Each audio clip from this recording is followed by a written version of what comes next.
Today we're going to show you how to change a rear wheel complete on an MX500 Racer dirt bike. Step 1, you'll want to remove the chain guard.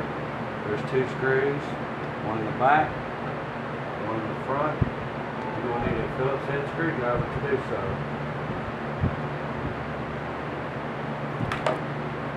To remove the rear wheel, you'll need 2 19mm sockets.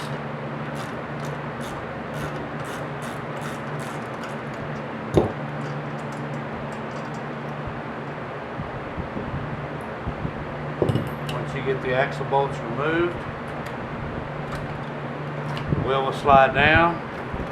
Remove the chain, bring it over to the side where it's out of the way. When you get ready to put the new wheel on, roll it in first, and then put your chain back around the sprocket.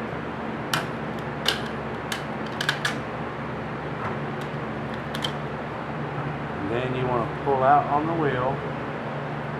You have 2 washers on one side in front of your bushing here. One washer on the other side.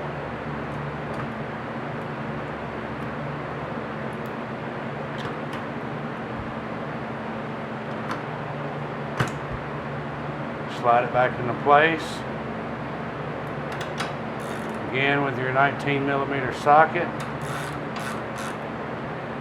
And hold them up in position.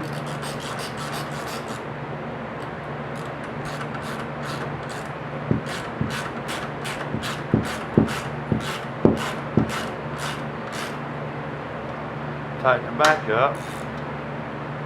And then you want to reinstall your chain guard. Again, there's 2 Phillips head screws, one in the front,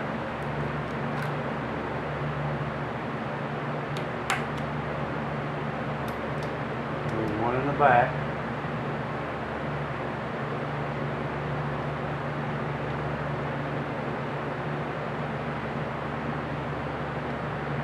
And that concludes this video.